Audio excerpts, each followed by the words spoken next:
I want to move up. I want to move up from what you're doing and some of the specifics of what we're doing. And I want to talk a little bit about what I think are the broad technology trends that are actually switching on these exciting possibilities for all of us. And they fall into three buckets: the cloud, next generation devices, and natural user interface. The cloud is, I think, probably a bigger deal still than most people, even in our industry, think. When you use the word cloud, some people roll their eyes and say, the cloud is the internet. That's not a big idea. The cloud's bigger than that. We are really in the process of redesigning the whole way in which applications get constructed and managed and deployed.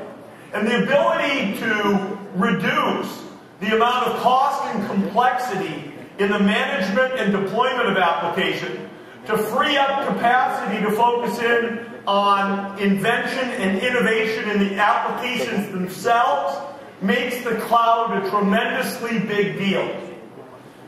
When I got started in this business, the question I get as I traveled the world was, if I do a great application, how will I ever get anybody to find it? How will I ever get Salesforce or technical capacity to get it installed if I'm living in Toronto? How will the customer in London go buy it? In the world of the cloud, the friction and barriers to your innovation, living and working wherever you want on the planet, really comes down. The cloud does more than that. The cloud will also unlock new ways of writing applications. Today, we write applications that know about people that we can enumerate and know about data sets that we somehow control. And yet, in the world of the cloud, all of the world's people and all of the world's data is somehow out there. But it hasn't become programmable yet. We think about this a lot in the big context. We have almost like our own little private copy of the internet. And how do we help people take the data that's out there that we're storing and processing and indexing and put it in a form where you can use that data in your applications?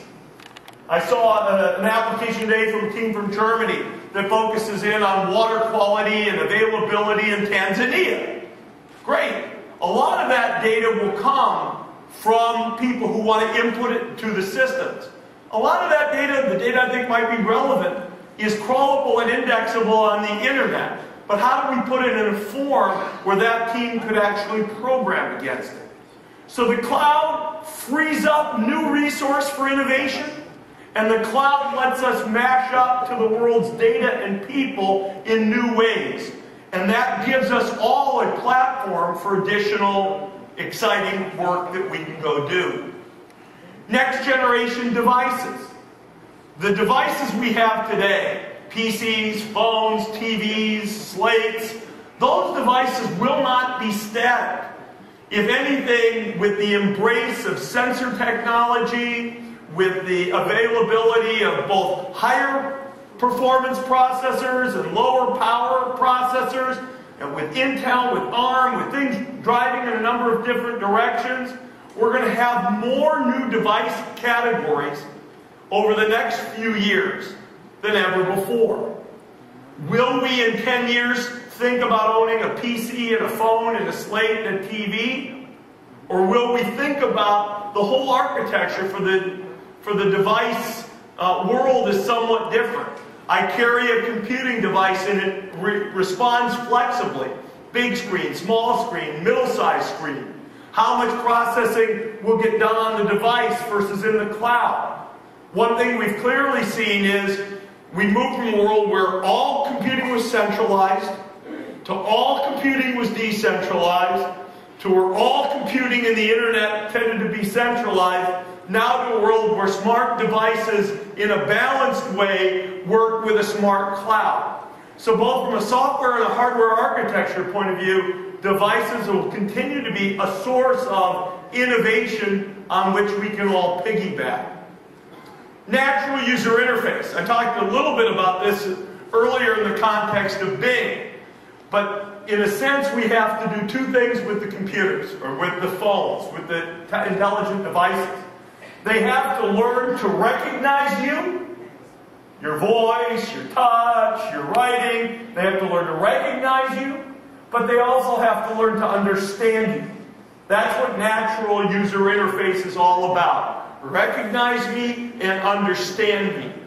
And the amount of innovation that we'll see in that area will also be a springboard for incredible opportunity for everybody in the room. So if you sit here in 2011 and you call your parents or you send them a text message and you say, hey, what did I learn at Imagine Cup? The one thing I want you to remember from my talk and what's going on here today is you made a great choice of an area to get interested in. There's at least another 30, 40, or 50 years of great opportunity in the information technology world. And whether you consider yourself a business person looking at technology or a technology person looking at technology, the opportunities for you are really going to be pretty fantastic. There's a lot coming. In our own case, I think the news, the things that we have to talk to you as a group of technologists over the next few months. Windows 8 will be pretty important. You'll hear more about that at our developer conference, Build, in September. But you're going to see a stream of things from us. And I thought maybe I'd show you just a quick video clip, just on some of the things that you'll see in Xbox this Christmas. Roll the video, please. It's time to come together for entertainment the way you want it, all with your voice. Xbox Home. All your entertainment in one place. Xbox Video. Searchable, simple. When you say it. Xbox Bing Harry Potter. Xbox finds it. Xbox Play Harry Potter and the Deathly Hallows Part 1.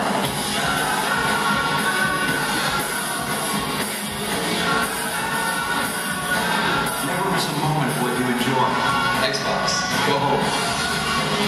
Hey, your favorite show's on. We're getting technology out of your way so you can enjoy the show. Xbox, watch live TV. Nothing should come between you and the entertainment you love. Movie night is more amazing. Game night is more amazing. Xbox Pause. TV is more amazing. When you are the controller. Xbox Play.